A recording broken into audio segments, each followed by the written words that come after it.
Screen भी आ रही होगी।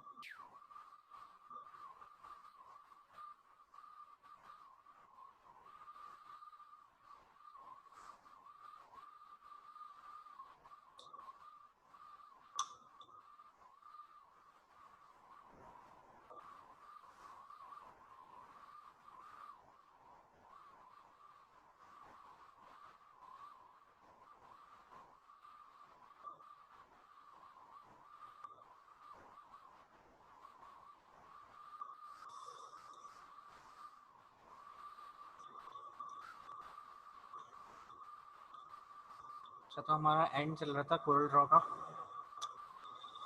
मैंने लास्ट क्लास में आपको फिल और स्ट्रोक कलर्स और उसकी सेटिंग्स जो होती हैं वो मैंने आपको बताई थी।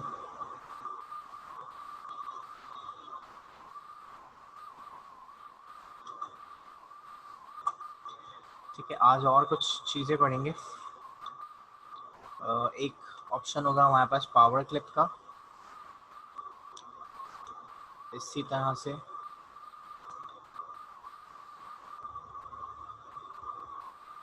4 या 5 क्लास है। तो एक ऑप्शन हमारे पास होता है पावर क्लिप का कोरल ड्रॉ में, इलस्ट्रेटर में भी होता है लेकिन नाम चेंज होता है इसका। और इसी तरह से शेपिंग के ऑप्शन होते हैं, ये भी इलस्ट्रेटर में होता है लेकिन नाम चेंज होता है। और इसके अलावा कुछ इफ़ेक्ट्स देखेंगे। ठीक है, और उसके बाद सिर्फ आपके पास टेक्स्ट का एक टॉपिक होगा, वो रह जाएगा, वो नेक्स्ट क्लास में कवर करेंगे। ठीक है, सो पावर क्लिप जो होता है, पावर क्लिप क्या होता है? इससे पहले आपने एडोबी के सॉफ्टवेयर में इसको पढ़ा होगा क्लिपिंग मास्क के नाम से। तो जो क्लिपिंग मास्क होता है वो कोरल ड्रॉ के सॉफ्टवेयर में आके बन जाता है पावर क्लिप। ठीक है, थोड़ा सा प्रोसीजर चेंज होता है इसका। मतलब कोरल ड्रॉ में बहुत आसान है इसको अप्लाई करना। इलस्ट्रेटर में आपको ये ध्यान रखना पड़ता है कि कौन सी शेप ऊपर है, उसका कंटेंट ऊपर है या पीछे की तरफ है, तो वो पावर क्लिप या क्लिपिंग मास्क करता है। लेकिन यहाँ पर ऐसा कुछ भी नहीं है। यहाँ पर सपोज मैं कोई पिक्चर इंपोर्ट कर लेता हूँ, तो अगर क्लिपिंग मास्क याद नहीं है तो मैं बता दूँ क्लिपिंग मास्क में क्या होता है कि एक आपके पास कंटेंट होता है। कंटेंट कोई तस्वीर भी हो सकती है, कोई टेक्स्ट भी हो सकता है, या कोई लाइंस हो सकती हैं, कोई शेप्स हो सकती हैं, कुछ भी आप एज अ कंटेंट यूज़ कर सकते हैं। और उसके साथ होता है एक फ्रेम। वो कंटेंट आपको किसी फ्रेम में इंसर्ट करना है। यानी आपके पास एक तस्वीर है, आप चाहते हैं उसको एक सर्कल में लगा दें, सर्कल का फ्रेम बना के, या जो है वो कोई बहुत सारे फ्रेम में उसमें आपको कोई एक पिक्चर इंसर्ट करनी है या बहुत सारी पिक्चर्स इंसर्ट करनी है, तो उसके फ्रेम को आप यूज़ करते हुए उसका कंटेंट उसमें इंसर्ट करवा देते हैं। तो ये किस तरह से होता है, मैं यहाँ से कोई पिक्चर प्लेस कर लेता हूँ।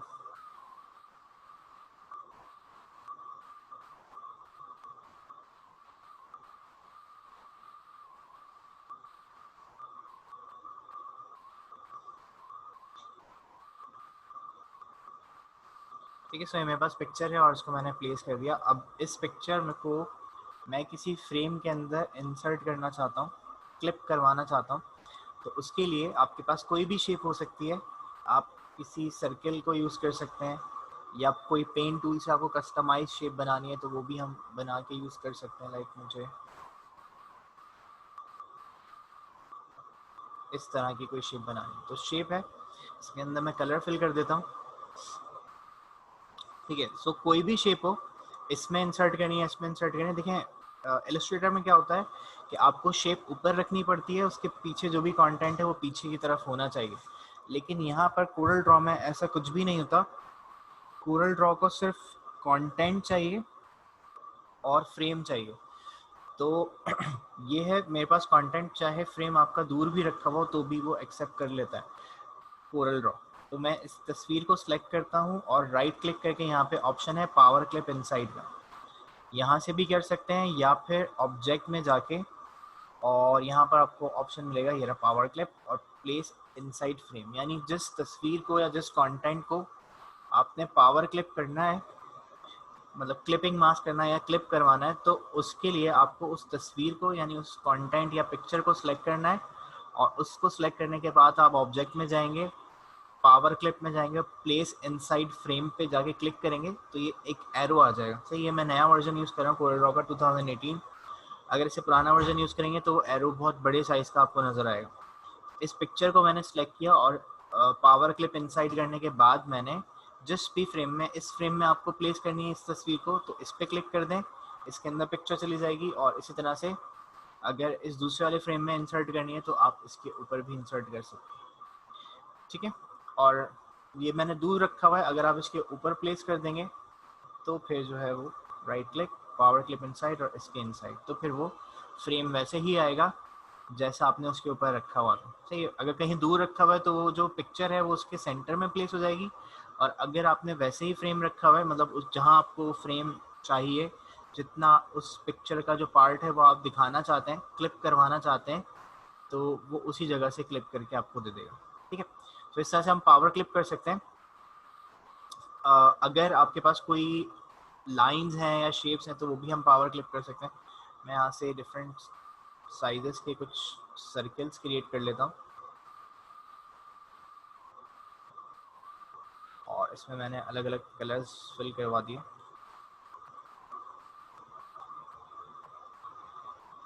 इसको सेलेक्ट किया, इसमें कलर फिल कर दिया, इसमें एक कलर फिल कर दिया।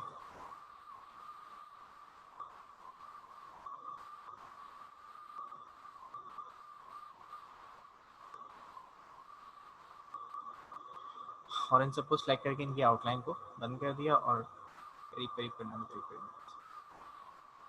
अभी जो सर्कल्स मैंने बनाए, मैं चाहता हूँ कि किसी शेप के अंदर ये क्लिप हो जाए, तो मैं यहाँ से जाके कोई स्टार क्रिएट कर लेता हूँ। सपोज ये एक स्टार है, और ये जितने भी शेप्स हैं इन सब का सिलेक्ट करके ग्रुप बना दिया, राइट क्लिक करके ग्रुप। ठीक है, और इसको एक कॉपी भी कर लेता हूँ, रोटेट भी कर लेते हैं।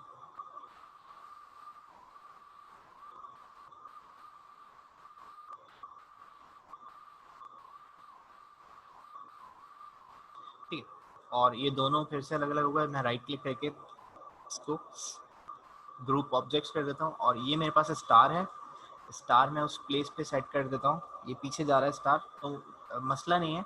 वैसे बेहतर ये है कि क्योंकि मुझे उसके ऊपर क्लिक करना है क्लिप करवाने के लिए, तो इसलिए बेहतर ये है कि आप स्टार को ऊपर रखें, वरना अरेंजमेंट का अगर आप यहाँ पे सेट नहीं भी करते तो भी कोई प्रॉब्लम नहीं है।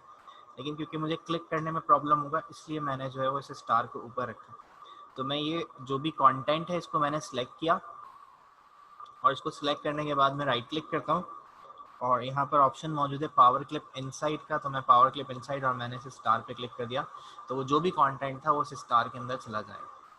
ठीक है, एक और मसला जो आता है आपके पास इलस्ट्रेटर में, वो यहाँ पे बहुत आसानी से हो जाता है। मतलब कि आपके पास यहाँ पे जो अभी मैंने स्टार में किया, स्टार में क्या था, यहाँ पे कंटेंट बहुत सारा था, मतलब कि सर्कल्स बहुत सारे थे, और उसको मैंने एक फ्रेम में क्लिप करवा दिया। अगर आपके पास कंटेंट एक ही है लेकिन फ्रेम बहुत सारे हैं, तो फिर आप क्या करते हैं, इलस्ट्रेटर में ये होता है कि आपको वहाँ पे कंपाउंड पाथ बनाना पड़ता है, लेकिन यहाँ पर ऐसा कुछ भी नहीं है। सिंपल ये एक इमेज है मेरे पास, और इसमें मैं बहुत सारे फ्रेम्स बना रहा हूँ। लाइक मैंने एक ये फ्रेम बना दिया, एक ये फ्रेम बना दिया, एक ये फ्रेम बना दिया, और एक ये फ्रेम बना के मैंने इसको एक बार फिर से क्लिक करके रोटेट करवा दिया। सही, और सारे फ्रेम सेलेक्ट करके इसमें कोई कलर फिल कर दिया आपको दिखाने के लिए। ओके, तो अब मेरे पास फ्रेम्स देखें, 4 फ्रेम्स हैं, लेकिन कंटेंट एक ही है जो मुझे प्लेस करना है। तो इसमें बहुत आसानी से ज़्यादा सिर्फ आपको ये जो फ्रेम्स हैं इन सबको सिलेक्ट करना है, और राइट क्लिक करके इनको ग्रुप ऑब्जेक्ट या कंट्रोल जी प्रेस करके इन ऑब्जेक्ट्स को ग्रुप कर देना है, ये ग्रुप हो जाएंगे। एंड देन जो आपका एक कंटेंट है, इस कंटेंट को सिलेक्ट करके right click, power clip inside, और ये जो आपने ग्रुप बनाया है इसमें से किसी भी एक ऑब्जेक्ट पे क्लिक कर दें, तो पिक्चर डायरेक्टली इसके अंदर आ जाएगी। ठीक, सो इसमें कोई ऐसे कंपाउंड पाथ और ये सब चीज़ें करने की ज़रूरत नहीं होती। सिर्फ आपको पिक्चर सेलेक्ट करनी है, जो भी कंटेंट है वो सिलेक्ट करना है, और जो भी उसका फ्रेम है वो सिलेक्ट करके आप सिंपली क्लिपिंग मास्क या पावर क्लिप जो भी है उसको हम यूज कर सकते हैं।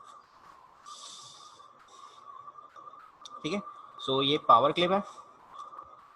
अच्छा, अब पावर क्लिप की कुछ सेटिंग्स होती हैं वो भी मैं बताता हूँ। देखिए, इसको सिलेक्ट किया मैंने, तो जैसे हम सिलेक्ट करेंगे यहाँ नीचे भी सेटिंग्स आ रही हैं, वरना आप ऑब्जेक्ट में जाके पावर क्लिप और यहाँ पे ये सेटिंग्स आ रही हैं कि आपको एक्सट्रैक्ट कंटेंट करना है। जैसे वहाँ पे रिलीज क्लिपिंग मास्क होता है, तो यहाँ पे एक्सट्रैक्ट कंटेंट्स है, यानी आप पावर क्लिप को ख़त्म करना चाहते हैं तो हम यहाँ से एक्सट्रैक्ट कंटेंट कर सकते हैं।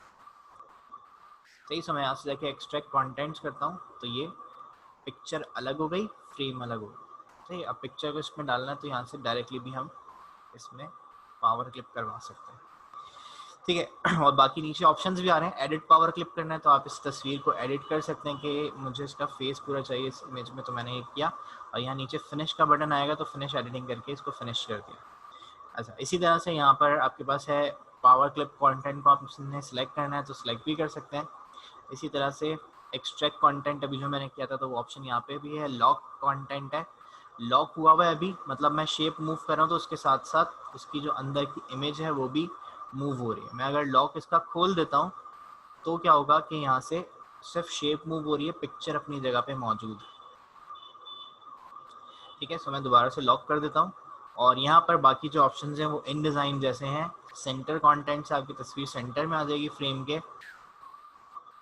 इसी तरह से फिट अगर आप करते हैं यहाँ से फिट कंटेंट प्रोपोर्शनली, तो आपकी जो भी विड्थ और हाइट है उसको एडजस्ट करते हुए आपका फ्रेम जो है वो फिट हो जाएगा, आपके फ्रेम में जो पिक्चर है वो फिट हो जाएगी। और इसी तरह से आप चाहते हैं कि पूरा फिल्ड हो जाए फ्रेम, तो यहाँ पर आप फिल फ्रेम प्रोपोर्शनली कर सकते हैं।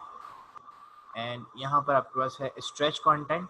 अभी जो है इतना ज़्यादा फर्क नहीं पता चल रहा होगा। मैं अगर इसको ऐसे करता हूँ कि ये मेरे पास पिक्चर देखें पोर्ट्रेट है और मैं यहाँ से सर्किल बना लेता हूँ लैंडस्केप।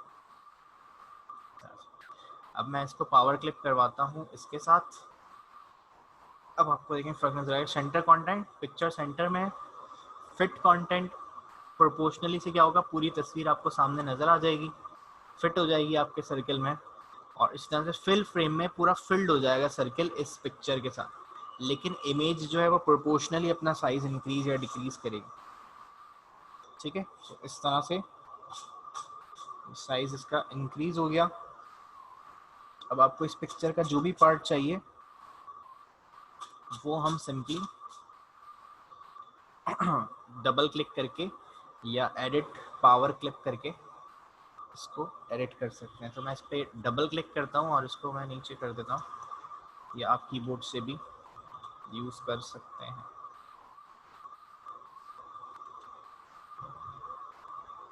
इस तरह से, और यहाँ से फिनिश कंटेंट कर दिया। ठीक है, और एक लास्ट ऑप्शन था स्ट्रेच का, तो स्ट्रेच आपकी पिक्चर को ख़राब कर देता है इस तरह से, यानी उसकी विड्थ और हाइट और जो आपका शेप है उसकी विड्थ और हाइट सेम हो जाएगी, जिसकी वजह से तस्वीर हमेशा ठीक नहीं रहती, ख़राब हो जाती है। और अगर ख़राब हो जाती है तो आप कंट्रोल Z करके इसको ठीक कर सकते हैं। ठीक है, सो ये होता है पावर क्लिप, जो कि आपको इलस्ट्रेटर में मिलता है क्लिपिंग मास्क के नाम से। कोरल ड्रॉ में उसको कहते हैं पावर क्लिप। नेक्स्ट है शेपिंग। शेपिंग क्या चीज़ होती है? शेपिंग आपको मिलती है इलस्ट्रेटर में। अगर याद हो, वैसे तो याद होगा, आप लोग प्रोजेक्ट बना रहे हैं पाथ फाइंडर के नाम से। तो जो इलस्ट्रेटर में पाथ फाइंडर होता है वो यहाँ पर शेपिंग के नाम से हमें मिलता है। ठीक है, और इसी तरह से जो वहाँ पे यूनाइट होता है, यानी इसी पावर पाथ फाइंडर का जो ऑप्शन होता है यूनाइट, वो यहाँ पे बन जाता है वेल्ड, और बाकी और भी ऑप्शन है। ठीक है, तो यहाँ पे मैं एग्जांपल आपको दे रहा हूँ कि जो वहाँ पे यूनाइट या ऐड होता है वो यहाँ पर आपको मिलेगा वेल्ड के नाम से। तो किस तरह से करते हैं पाथ फाइंडर यूज? मैं यहाँ पे एक सर्किल ड्रॉ कर लेता हूँ, एक स्टार ड्रॉ कर लिया,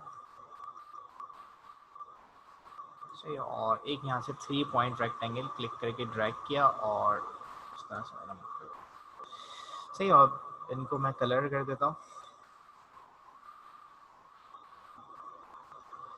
सही। इसको सबको सिलेक्ट किया और कॉपी कर लिया, कंट्रोल R से एक और बार रिपीट करवा दिया, और नीचे एक और इसको रिपीट करवा दे। तो सबसे पहले मेरे पास मैं इन 3 ऑब्जेक्ट्स को सिलेक्ट करता हूँ। जैसे ही आप 2 से ज़्यादा ऑब्जेक्ट को सिलेक्ट करेंगे, 2 या 2 से ज़्यादा ऑब्जेक्ट्स को, तो ऊपर यहाँ पर ये शेपिंग के ऑप्शन आ जाते हैं आपके कंट्रोल पैनल में। सही नज़र आ रहा होगा। तो ये कंट्रोल पैनल में आपके पास ऑप्शंस नज़र आने लगेंगे आपको शेपिंग के, या फिर आप ऑब्जेक्ट में जाके भी शेपिंग को यूज़ कर सकते हैं और यहाँ पे ये उसके सारे नाम दिए हुए हैं। यही ऑप्शन आपको यहाँ भी नज़र आ रहे हैं और यही ऑप्शन यहाँ पे भी मौजूद है। और अगर पैनल चाहिए तो यहाँ से शेपिंग का पैनल भी मौजूद है। या ठीक है। सो किस तरह से यूज़ करेंगे, सो मैं सिलेक्ट करता हूँ। सबसे पहला ऑप्शन यहाँ पर वैसे कंबाइन का है, लेकिन कंबाइन बिल्कुल एक अलग दिया हुआ है। आप कंबाइन और अनकम्बाइन भी कर सकते हैं, इसको वापस भी ला सकते हैं कंबाइन। ये आपको इलस्ट्रेटर में एक्सक्लूड के नाम से जो मिलता है वो यहाँ पे कंबाइन होता है। जो इलस्ट्रेटर में पहली रो में सबसे लास्ट वाला ऑप्शन होता है एक्सक्लूड, वो यहाँ पे कंबाइन के नाम से होता है। कंबाइन की शॉर्टकट की भी है यहाँ पे लिखी हुई होगी, कंट्रोल एल या जिस तरह से, हाँ कंट्रोल एल। ठीक है, तो कंट्रोल एल प्रेस करेंगे या कंबाइन पे क्लिक कर देंगे तो ये कंबाइन कर देगा। सेकंड आपके पास होता है वेल्ड। जैसे इलस्ट्रेटर में आपके पास यूनाइट होता है, जिससे सब ऑब्जेक्ट जो है वो मिल जाते हैं, ऐड हो जाते हैं, तो वो यहाँ पे वेल्ड का जो है इसी का काम करे। सही है। और फिर आपको जो भी कलर रखना है वो आप यहाँ से जाके चूज कर सकते हैं। थर्ड हमारे पास होता है ट्रिम। सही, ट्रिम क्या करता है कि आपका जो बिल्कुल लास्ट वाला ऑब्जेक्ट है, इसमें आपको दिया हुआ है ट्रिम में cut out a portion of an object by using the shape of another object. सही, लेकिन ना ये इसमें डेफिनेशन तो लिखी हुई है इसकी, लेकिन ये सही नहीं लिखी हुई। देखें, ट्रिम क्या करता है कि बिल्कुल सबसे पीछे वाला जो ऑब्जेक्ट होगा, सबसे लास्ट वाला जो ऑब्जेक्ट है, अरेंजमेंट के लिहाज से जो आपने सिलेक्ट किए हुए उनमें से 3 सिलेक्ट किए मैं, इनमें अरेंजमेंट के हिसाब से अगर देखें तो सर्किल सबसे पीछे। तो ट्रिम क्या करता है, ट्रिम मैं करता हूँ यहाँ से, तो देखें सर्किल सिर्फ ट्रिम हो गया, बाकी स्टार और ये जो बॉक्स है वो अपनी जगह वैसे ही हैं जैसे आपको नज़र आ रहे थे। जो इनकी एक्चुअल शेप थी वो बाकी है, सिर्फ जो बिल्कुल बैक वाली शेप होती है वो ट्रिम हो जाती है ऊपर जितने भी ऑब्जेक्ट्स आपने रखे हैं उसके साथ। जैसे सपोज मैं यहाँ से एक सर्किल ड्रॉ करता हूँ और इसके सराउंडिंग में मैं बहुत सारे सर्किल्स बना देता हूँ। एक सर्किल मैंने बना दिया, इसको इसके साथ सिलेक्ट करके सी प्रेस कर दिया तो सेंटर लाइन हो जाएगा। और इसी तरह से मैं इसकी कॉपी ले लेता हूँ बिल्कुल नीचे सेंटर में, इसको भी हम सेंटर में रख देते हैं। सही, दोनों को सिलेक्ट किया और सी प्रेस कर दिया फॉर सेंटर अलाइनमेंट। और इनको मुझे रोटेट करना है, तो रोटेट करने के लिए क्या करते हैं, दोनों को सिलेक्ट किया, ऑब्जेक्ट में गया और यहाँ से ट्रांसफॉर्मेशन के लिए यहाँ पे हमें रोटेट चाहिए, तो मैं यहाँ से जाके रोटेट कर लेता हूँ। तो यहाँ साइड में आपके पास पैनल आ जाएगा रोटेट का, जैसे आप इलस्ट्रेटर में करते हैं।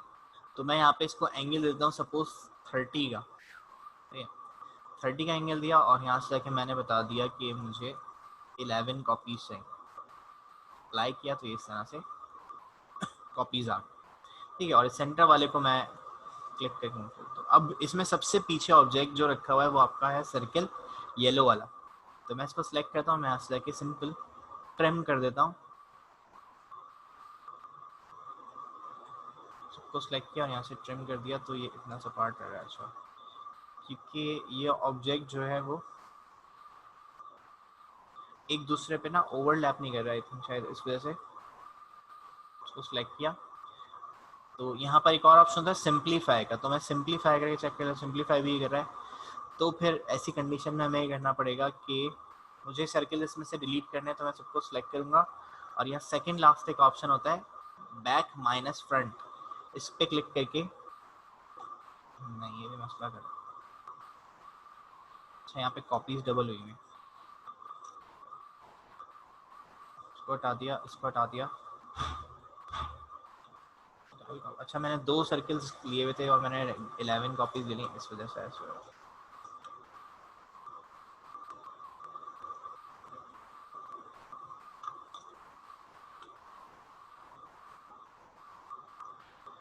ठीक है, तो मैं इन सबको सिलेक्ट करता हूँ और यहाँ से जाके मैंने इसको ट्रिम अप्लाई करवा दिया।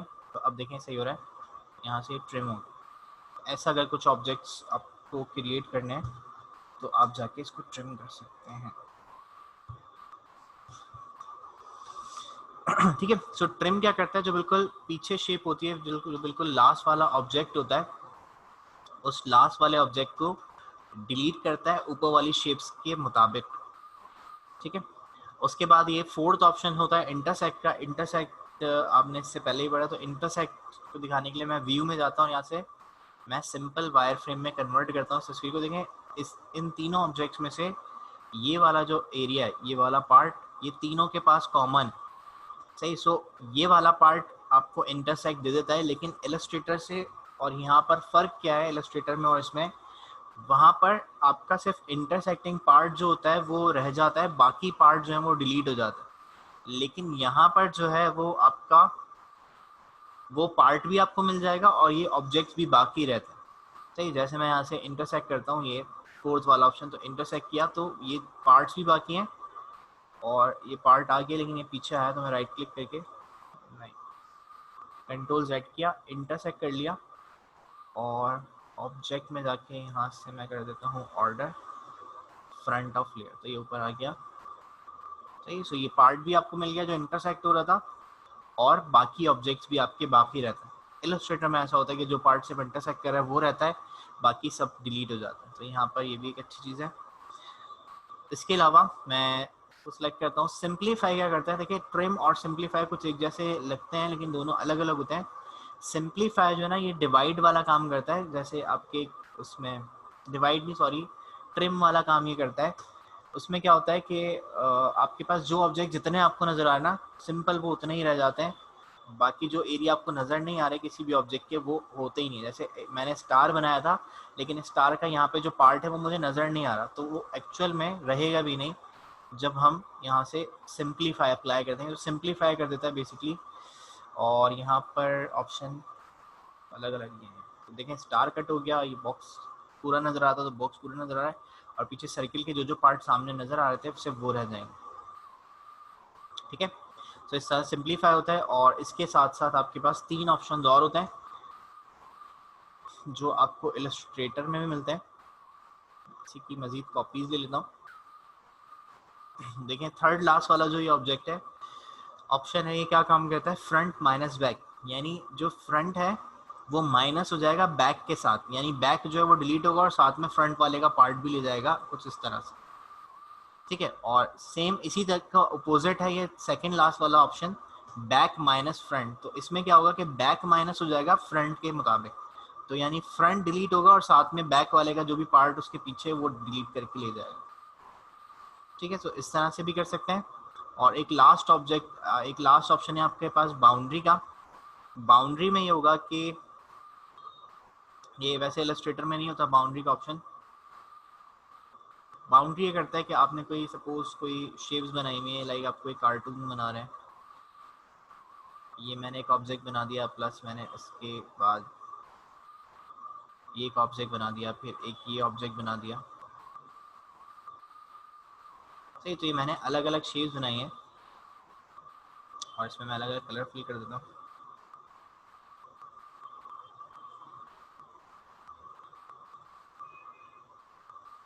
ठीक है, अब इन सब की जो एक आउटर बाउंड्री है वो मुझे चाहिए, तो मैं क्या करूँगा, मैं सबको सिलेक्ट करूँगा और यहाँ से जाके क्रिएट बाउंड्री कर दूंगा, तो ऊपर मुझे एक लाइन मिल जाएगी जो इसकी बाउंड्री होगी, और फिर आप उसकी स्ट्रोक साइज और जो भी एडजस्टमेंट करनी है वो आप कर सकते हो। अगर ऐसी कोई बाउंड्री आपको क्रिएट करनी है तो फिर जैसे आपके पास ये क्रिएट बाउंड्री का ऑप्शन है और इसको हम यूज़ कर सकते हैं।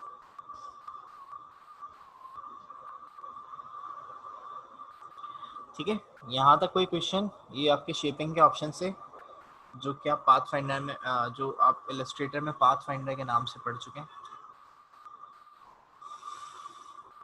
कोई क्वेश्चन जहरा आपका समझ में आया क्या हो रहा है? बस जो पाथ फाइंडर होता है ना वो यहाँ पे शेपिंग के ऑप्शंस में मिलता है।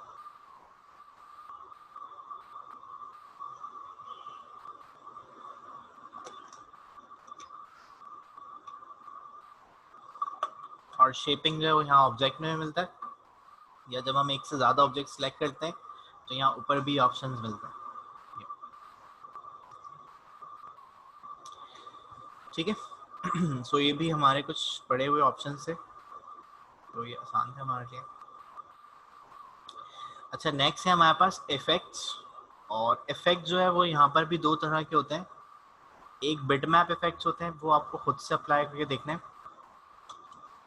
वो पिक्चर्स पे अप्लाई होंगे सिंपल। और दूसरे आपके पास वेक्टर इफेक्ट्स होते हैं, कि आपके पास बिटमैप इफेक्ट्स और दूसरे हैं आपके पास वेक्टर इफेक्ट्स।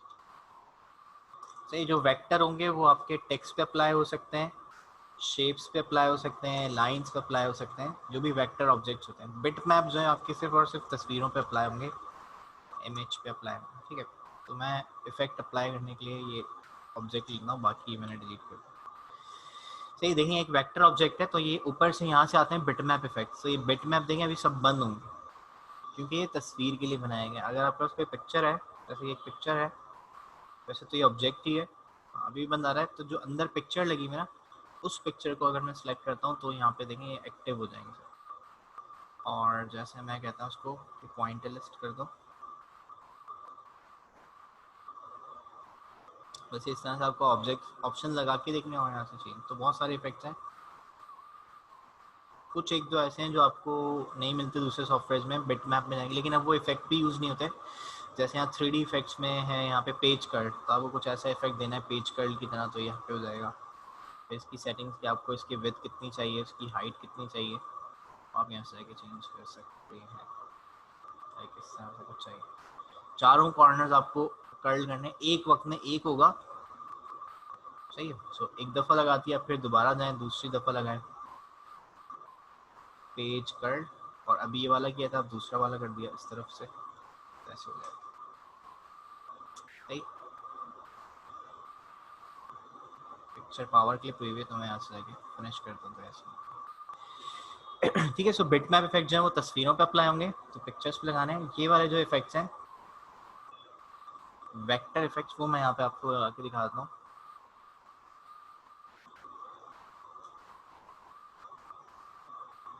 कंट्रोल R,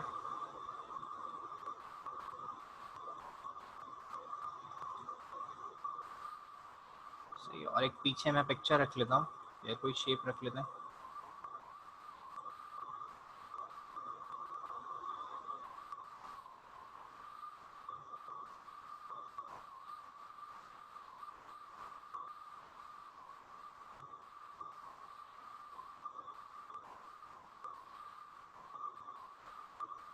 सही, सो लाइक ये वाली इमेज मैंने यहाँ पे रखी बैक पे, और शिफ्ट पेज डाउन करके इसको पीछे भेज दिया। अच्छा, ये मेरे पास एक ऑब्जेक्ट, पीछे वाली पिक्चर का मुझे कोई काम नहीं है, मैं राइट क्लिक करता हूँ इसको और यहाँ से जाके मैं कर देता हूँ लॉक ऑब्जेक्ट, ठीक है। सो इस ऑब्जेक्ट को मैंने सेलेक्ट किया। सबसे पहला आपके पास इफेक्ट होता है ट्रांसपेरेंसी का। अभी तक आपको कहीं यहाँ ओपेसिटी हमने चेंज नहीं की कोरल ड्रॉ में, तो जब भी आपको ओपेसिटी से काम करना है, ओपेसिटी चेंज करनी है, तो यहाँ पर एक इफेक्ट होता है ट्रांसपेरेंसी टूल के नाम से एक टूल है। इस टूल को सिलेक्ट करना है, उस ऑब्जेक्ट को जिसकी आपको ओपेसिटी चेंज करनी है, और उस टूल को सिलेक्ट करके यहाँ से आपको उसकी ट्रांसपेरेंसी जो चेंज कर देनी है, तो ये ट्रांसपेरेंट हो जाएगा इस तरह से। या आगे कितने बार आपको ट्रांसपेरेंट करना है। लेकिन यहाँ पर ट्रांसपेरेंसी में आपको कुछ टाइप्स भी दी जाती हैं, यहाँ ऊपर आप अपना कंट्रोल पैनल देखेंगे तो चेंज हो जाएगा। ये नो ट्रांसपेरेंसी है सबसे पहला ऑप्शन। सेकंड है यूनिफॉर्म ट्रांसपेरेंसी, यानी पूरे ऑब्जेक्ट पे वो ट्रांसपेरेंसी अप्लाई हो जाएगी। और एक और बात कि ये 0 है तो पूरा नज़र आ रहा है, इलस्ट्रेटर में 100% होता है तो वो पूरा नज़र आता है, तो वहाँ पे ओपेसिटी होती है, यहाँ पर ट्रांसपेरेंसी है। ट्रांसपेरेंसी 0 होगी तो पूरा ऑब्जेक्ट नज़र आएगा, और ट्रांसपेरेंसी बढ़ाते रहेंगे, इसका मतलब आप ऑब्जेक्ट को ट्रांसपेरेंट कर रहे हैं। तो वहाँ पे ओपेसिटी होती है। ओपेसिटी या ओपेक का मतलब ये होता है कि आपका फिल्ड बैकग्राउंड है, उसमें कोई ट्रांसपेरेंसी नहीं होती, यानी एक दूसरे के अपोजिट होता है।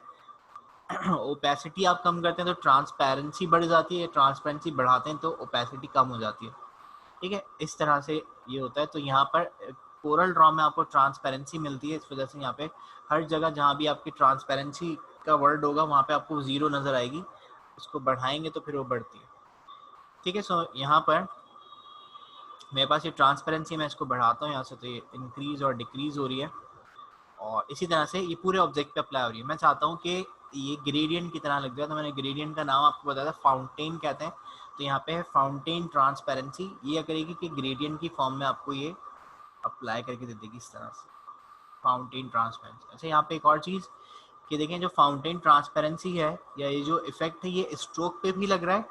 यहाँ पे देखें तो स्ट्रोक भी जो है ट्रांसपेरेंट हो रही है और अंदर का फिल भी।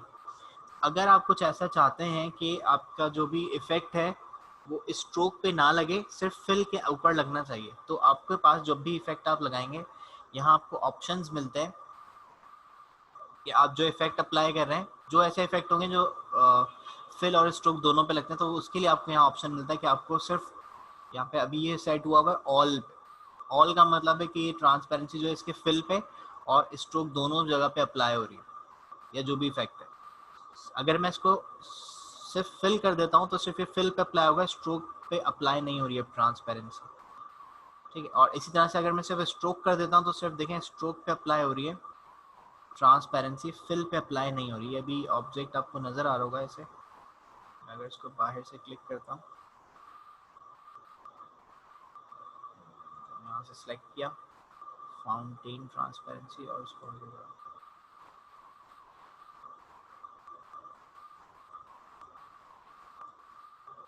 सही, यहाँ पे 100 है, यहाँ पे 0 है, इसको सिलेक्ट किया और स्ट्रोक का साइज थोड़ा सा बढ़ा दूँ, ठीक। अब फील हो रही होगी, यहाँ पे ट्रांसपेरेंट है और यहाँ पे ओपेक आपको नजर आ रहा है। इसी तरह से अगर आपको कुछ वेक्टर पैटर्न ट्रांसपेरेंसी चाहिए तो वेक्टर पैटर्न ट्रांसपेरेंसी है, डिफरेंट टाइप्स आपको दिए हैं। ऑल में कर देता हूँ, सब पे अप्लाई होगा। तो ये वेक्टर पैटर्न ट्रांसपेरेंसी, यहाँ से आप पैटर्न डिसाइड कर सकते हैं कौन से पैटर्न के मुताबिक आपको ट्रांसपेरेंसी अप्लाई करनी है। पैटर्न का साइज बड़ा है तो यहाँ से जाके आप छोटा कर सकते हैं इसका साइज, तो ये इस तरह से ट्रांसपेरेंट हो जाएगा, सही। और यहाँ पे आपको फोरग्राउंड बैकग्राउंड ट्रांसपेरेंसी दी हुई है, मतलब एक पार्ट जो है वो ट्रांसपेरेंट है इस पैटर्न के मुताबिक और एक पार्ट जो है वो आपको नजर आ रहा है। लेकिन अगर आप चाहते हैं जो पार्ट आपको नजर आ रहा है वो ट्रांसपेरेंट हो जाए और जो आपको नजर नहीं आ रहा वो नजर आने लग जाए, तो यहाँ पे आप इसको इन्वर्ट कर सकते हैं। जैसे लाइक मैं इसको फिर से ओनली फिल करता हूँ तो अंदर वाला पार्ट नजर आ रहा है, लेकिन मैं चाहता हूँ कि जो बार्स नजर नहीं आ रहे वो नजर आए, जो नजर आ रहे हैं वो नजर नहीं आए। तो यहाँ पे जाके आपके पास इन्वर्ट का ऑप्शन देखें, यहाँ पे ये दिया हुआ है कि फोरग्राउंड ट्रांसपेरेंसी और ये है बैकग्राउंड ट्रांसपेरेंसी। तो फोरग्राउंड और बैकग्राउंड में क्या फर्क है, ये जो भी आप पैटर्न इसको बताएंगे वो उसमें से खुद डिटेक्ट करता है, ये आप नहीं कर सकते। ये कोरल ड्रॉ खुद डिटेक्ट करता है कि उसमें से फोरग्राउंड क्या है और बैकग्राउंड क्या है। अब जैसे कुछ ऑब्जेक्ट्स बने हुए हैं, इसको थोड़ा सा छोटा भी कर लेता हूँ, सही। ये ऑब्जेक्ट्स बने हुए हैं इसमें, अब इसका जो बैकग्राउंड था ना, हमारे मुताबिक जो बैकग्राउंड था उसने उसको फोरग्राउंड समझा हुआ, तो फोरग्राउंड नहीं सही समझा हुआ है। फोरग्राउंड ट्रांसपेरेंसी 0 है तो आपको फोरग्राउंड सही पूरा नजर आ रहा है, और जो बैकग्राउंड है वो ट्रांसपेरेंट है, जो इसका बैकग्राउंड था पीछे, जो भी ये आपका पैटर्न है, ठीक है। तो मैं चाहता हूँ जो नज़र नहीं आ रहा वो अब नज़र आए और जो नज़र आ रहा है वो नज़र नहीं आए, तो यहाँ से जाके आप वैल्यू चेंज कर दें, इसको 100 कर दें, इसको 0 कर दें, या ये बीच में आपको कलर ये बटन आपको दिया हुआ है इन्वर्ट का, इस पर जाके क्लिक करेंगे तो इस तरह से इन्वर्ट हो गया। जो बैकग्राउंड था अब वो नज़र आ रहा है और फोरग्राउंड ट्रांसपेरेंट हो गया। इस तरह से आप ट्रांसपेरेंसी को यूज़ कर सकते हैं। यहाँ पे बिट मैप भी होगा और इस तरह से 2 कलर पैटर्न भी है, तो ये तीनों ही पैटर्न हैं। कोई भी पैटर्न जो आपको अप्लाई करवाना है ट्रांसपेरेंसी के मुताबिक वो आप यूज़ कर सकते हैं। सेकंड हमारे पास ऑप्शन होता है ड्रॉप शेडो का। भाई ड्रॉप शेडो इससे पहले भी हमने बहुत सारे सॉफ्टवेयर में पढ़ा है।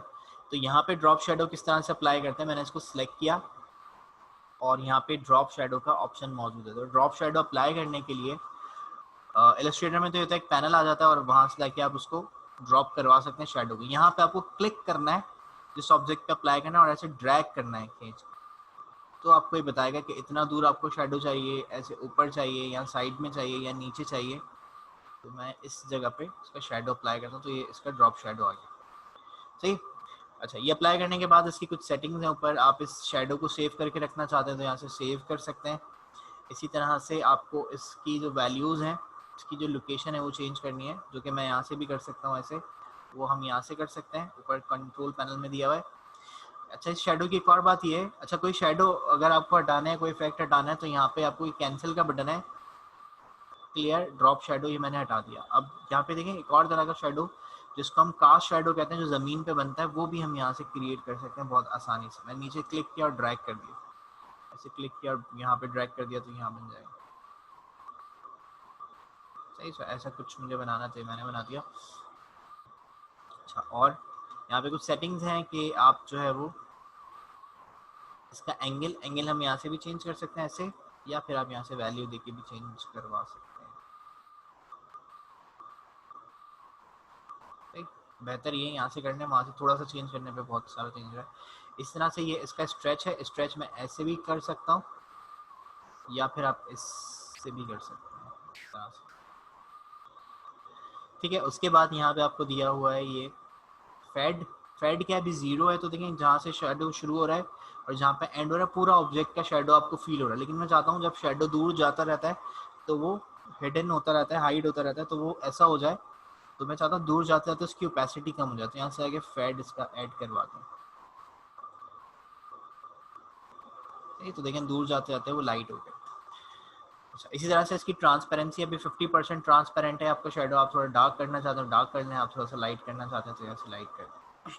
और इस तरह से इसका ब्लर, कितना ब्लर आपको चाहिए यहाँ से कि हम ब्लर बढ़ा भी सकते हैं और ब्लर कम भी कर सकते हैं, तो ये हार्ड शेड्स आ जाएगी इस तरह से। ठीक है, और नेक्स्ट यहाँ पे कलर, आपको शेडो का कलर कैसा चाहिए। मैं यहाँ से सपोज ग्रीन कलर कर देता हूँ, तो ये ग्रीन हो गया शेडो इस तरह से। ठीक है, और तो यहाँ पे मैं एक और बात आपको बताता हूँ। ये मैंने शेडो लगाया हुआ है, इसको उठा के मैं यहाँ बाहर रख लेता हूँ, उस पिक्चर पे सही से नज़र नहीं आ रहा। मैं यहाँ पे कुछ सपोज स्टार क्रिएट करता हूँ और इस स्टार को मुझे ये वाला इफेक्ट देना है जो इसमें मैंने लगाया हुआ। ठीक है, अगर किसी भी ऑब्जेक्ट से आपको इफेक्ट कॉपी करना है तो कॉपी करने के लिए क्या ऑप्शन है, यहाँ पे आप इसको सेलेक्ट करें जिस पे आपको अप्लाई करना है, और जो इफेक्ट आपको अप्लाई करना है वो इनमें से आप इफेक्ट चूज कर लें। ये सब ही कॉपी हो सकते हैं किसी दूसरे ऑब्जेक्ट से, वो आपके सामने यहाँ होना चाहिए। लेकिन तो मैंने यहाँ से ड्रॉप शेडो लगाना है, तो मैंने ड्रॉप शेडो सेलेक्ट किया। तो अब या तो मैं इस पर क्लिक करके ऐसे ड्रैग करके शेडो लगा दूँ, या फिर मुझे इसका कॉपी करना। तो कॉपी करने के लिए आपने उस ऑब्जेक्ट को सिलेक्ट किया, उस इफेक्ट को सिलेक्ट किया, और यहाँ पर सामने आपके पास ऑप्शन है कंट्रोल पैनल में कॉपी शेडो प्रॉपर्टीज, या इफेक्ट से जाके यहाँ पे आपको कॉपी इफेक्ट्स, और यहाँ पे 2 इफेक्ट लगे हुए हैं, वो आपको बता रहा है कि आप कौन सा वाला कॉपी करना चाहते हैं। तो मैंने यहाँ से ड्रॉप शेडो फ्रॉम, और ये एरो दे देगा। अब देखें इस एरो का भी एक मसला है कोरल ड्रॉ में, कि आपको इस एरो को उस ऑब्जेक्ट पे क्लिक नहीं करना है जिसका आपको शेडो चाहिए। देखिए मना कर रहा है, आपको उस इफेक्ट पे जाके क्लिक करना है जो इफेक्ट आपको चाहिए। सही है, तो मैं क्या करूँगा, मैं यहाँ से जाके दोबारा से इसको कॉपी करता हूँ, और देखें ये इसमें थोड़ी सी एक अजीब सी चीज़ है वैसे, ये इस शेडो पे जाके क्लिक करेंगे तो फिर वो शेडो उसके ऊपर अप्लाई करेगा। तो ये जो है वो ऐसे होगा। ठीक है, तो ये ड्रॉप शेडो का ऑप्शन होता है। इस तरह से कंटोर्स होते हैं, कंटोर्स हमें मिलते हैं इलस्ट्रेटर में ऑफसेट पाथ के नाम से। तो ये होते हैं कंटोर, जब आप अंदर से कुछ ऐसे कुछ बनाना चाहते हैं या ऐसे बाहर की तरफ कुछ रखना चाहते हैं, तो ये कंटोर्स हैं। अब इन कंटोर्स को आप बढ़ाना चाहते हैं, ऐड करवाना चाहते हैं, ये आउटलाइन जैसे लगते हैं बट ये आउटलाइन नहीं है, जैसे कंटोर्स हैं। इसकी मैं जो फॉर्म है वो इंक्रीज़ कर रहा हूँ, और ऐसे मुझे बहुत सारे बनाने हैं, तो मैं यहाँ से जाके इसके स्टेप्स हैं, इसको आप ऐड करवा सकते हैं। सही, और फिर इसका जो साइज़ है वो कम करना है, तो इसके बराबर में साइज़ दिया हुआ है, यहाँ से जाके मैं कम कर सकता हूँ। एक कंटोर का साइज़ आप कितना रखना चाहते हैं, मैं ऐसे जाके चेंज करवा सकता हूँ। ठीक है, फिर कंटोर के अपने कलर्स होते हैं, 2 कलर्स आप चेंज कर सकते हैं। एक जो हमने शेप में फिल किया हुआ था वो नॉर्मली ऐसे होगा जैसे हम करते हैं, या तो यहाँ से या यहाँ से डबल क्लिक करके जो भी कलर आपको चाहिए।